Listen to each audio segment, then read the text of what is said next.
There we go. All right. So, foundations of programming. Let's start out looking at where we should be in the grade book. We should be done with module 6. It was a very short, we didn't have a test at the end of it. Had a program to write in there. In fact, I think we had two programs to write in there. But that is finished. We're going to start with maintaining cybersecurity today. There's only 3 lessons for you seniors. We do have the final exam on here, which seniors will be taking in a couple of weeks. If they're not exempt, if you're exempt, you don't have to worry about that. But if you're not exempt, we will have that. It will not cover these last few lessons, so you don't have to worry about something being on the final that you're not going to learn, because I won't have anything on the final that you haven't learned. So, all right, maintaining cybersecurity. That's what we're going to have today. We're going to look at that lesson this morning. Let's go to that now. Done with module 6. If you're not done with module 6, get that stuff turned in. We just talked about it. There's not much school left. So, maintaining cybersecurity lesson. Let's take a look. This is the fun stuff here, right? All right. Ooh, got a nice purple screen with a lot of blue and purples here. Computer security. Our lives depend on it. In a lot of ways, that's true. Computers continuously shape our daily lives. We use them and digital devices to shop, bank, learn, play online. Everything's electronic these days. You guys know that more than anybody. Technology has made it possible for almost anyone to use the internet, and our dependence has made it an attractive and lucrative target for criminals. Oh, there's lots of ways using your electronic device that criminals are trying to steal from you all the time. Through fake text, through fake emails, through fake Google searches that you'll pull up fake results. Achieving and maintaining computer security is a challenge. So we exchange a lot of private information over the internet. As a result of all of our private information on the internet, online users are targeted by thousands of attacks every hour. And that's true. I should have pulled up. There's a website out there that'll show you all the cyber attacks that are going on. And it's just constant from all over the world. Cyber attack map. Let's see. There it is. Live cyber threat map. Let's pull this up here. Oh, they've kind of changed it. It's showing all the different attacks. You can see right now there's a big concentration going on in the middle of Europe. Some attacks from the U.S., people attacking other sites, Brazil. The map's just growing. Over here on the left, it shows the current rate is like 4 a second. That's because it's kind of the middle of the night in some places, getting early, but you can see all of the cyber attacks. Mongolia is being targeted right now pretty highly. Nepal, Chile, Taiwan, Angola. And education is the top targeted industries. Trying to get in through school websites, different type of things like that. Here's the top malware types: botnet, backdoor, and IoTs. And look at that. There's been 143 million attacks on this day. And I'm not sure where this website's hosted, so I don't know when they start their day. It may not be midnight our time. It's probably midnight somewhere else, but that's in the last 24 hours. Almost 150 million for getting there. So it's real interesting to see that there's a crazy amount of cyber attacks going on all the time. So the large-scale cyber attacks make the headlines, but many are so quiet because companies don't want to lose their credibility. Companies don't want you to know they've been cyber hacked, right? So they keep that under wraps as much as they can. So it's important to remember not only huge companies are targeted by cyber criminals, private individuals lose thousands of dollars each year. Back in August, my wife's email account was hacked into. They got into there, and then they started changing all of her passwords to all the other sites. They would go to all these other sites, eBay and PayPal and all these sites, Facebook, and they would say they wanted to reset the password, and it would send the link to her email account that they had control of. And so they would reset the passwords, and then they'd go into there and see if they could find any credit card information. Now, fortunately, I don't save credit card information online. So they didn't get any money from us, but it's amazing. They tried sites we didn't even have just to see if she had an account there. But they got into her eBay, and they got into her Facebook, and they changed all her information in there. like the contact information, phone, and everything, and we can't get that back. Our Facebook's been gone since August, and Facebook does not have customer service to get that back. There's no way to do that. The only customer service they have is if you're an advertiser, then you can call them. Otherwise, there's no way to get your account back unless it's attached to your phone number. But they changed the phone number it was attached to, so her Facebook account's been gone. So, victim sends private information to a bank using Wi-Fi, has a generic password. The criminal hacks the Wi-Fi, intercepts the banking information, drains the account. That's a way that it can happen. A personal attack looks like something like that. Unfortunately, cybercrime is not likely to go away. In fact, it'll just get worse. It's estimated cybercrimes will result in $6 trillion a year in losses. But there are trained professionals who qualify to mitigate these types of crimes. There's an ethical hacker. These are cool. These are white hat hackers, they call them. They're hired by organizations to hack that organization's infrastructure and find weaknesses, find holes, find ways in. So they'll hack and use the same techniques as the black hat hackers, but they're looking for holes that can be fixed. So they'll find that hole, and then the company will fix that hole. Okay, now find another way in. So they just constantly hack a company's security infrastructure. And they average about $91,000 a year, which means a lot of them make more, a lot of them make less, but that's what they average. Information security analysts, they're responsible for monitoring potential breaches, right? They develop and install software and firewalls that can be used as security measures to protect the information, and they average about 71. Penetration tester, vulnerability analyst. These professionals take proactive approach to testing an organization's computer and network system. They infiltrate the existing system to discover flaws, just like the ethical hacker does. They also use network penetration testing, social engineering penetration testing, database penetration testing, web application penetration testing to see how far they can get into a system. What all information can they get to? They average $82,000 a year. Digital forensic analyst. They are trained to retrieve digital evidence from various digital assets used in conducting a cybercrime. They work with law enforcement agencies to analyze pieces of evidence and figure out exactly what all was hacked. What all information did they get access to? They average $72,000.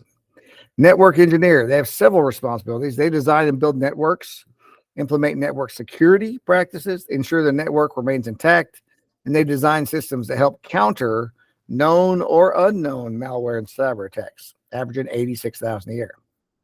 So, absolutely, cybersecurity is a great thing to get into and can make good money and real help to that. So let's go to the next page here.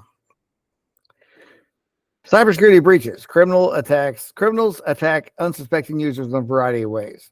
So, in information security professionals, 3 goals: prevention, detection, recovery. So, prevention. So that's trying to stop it before it happens, right? Personal and company information must be protected. If there's a security breach, an organization may have to put a great deal of effort into recovering losses.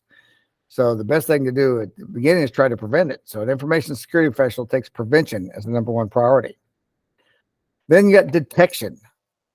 So that's when a user is discovered attempting to access unauthorized data, or when a breach is discovered. So that's detecting that. So you got to be aware all the time to see if someone's trying to get into it now.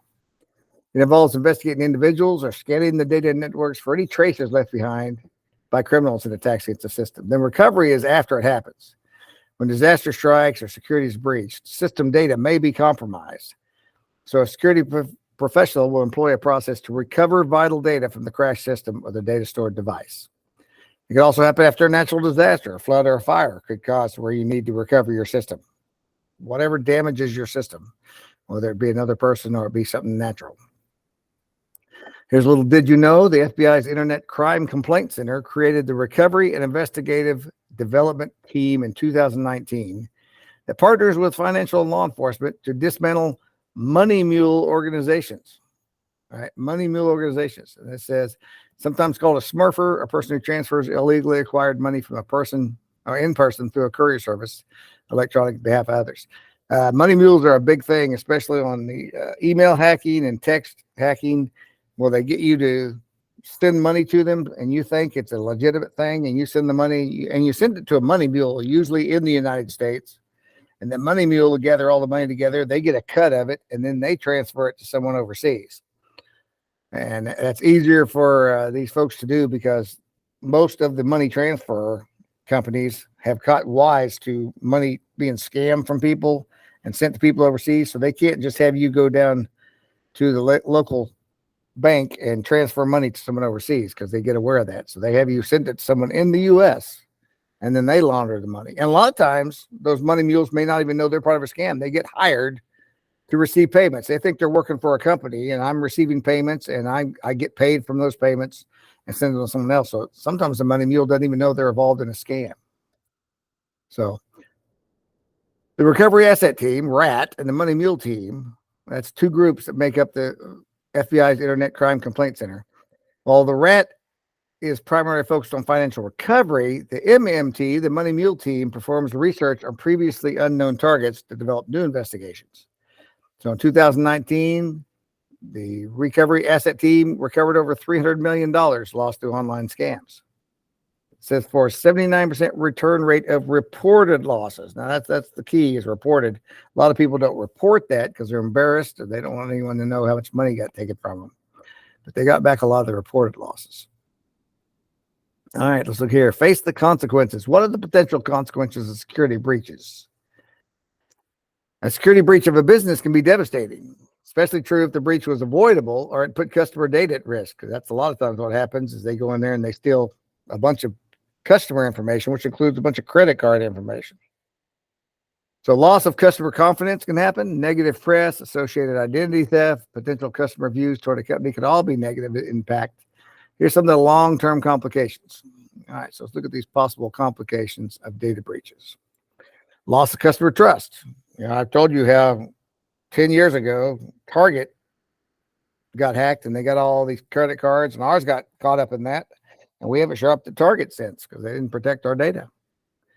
Compromise the customer's data. That's what happened with that one. Disclosure of trade secrets. They may be hacking in to find out things your company does that are confidential so they can sell that to other companies. Financial losses. They can steal money from the companies as well as from the customers. Ruined business reputation. Regulatory fines. You can be fined by the government if you're not protecting customers' information. And if they see that you're not doing an active job on that, you're not doing an adequate job, you can be fined. And then falling share prices. If they're publicly traded in the stock market, certainly a data breach can cause their stock to fall because people start moving out. In 2017, Equifax, that's one of the 3 credit reporting agencies that you get your credit score from. They had a data breach that exposed personal information of 147 million people. That is almost half of the United States. The company agreed to a global settlement with the FTC, the Consumer Financial Protection Bureau, in 50 U.S. states and territories. The settlement included up to $425 million to help people that were affected by the data breach, to help people recover from that.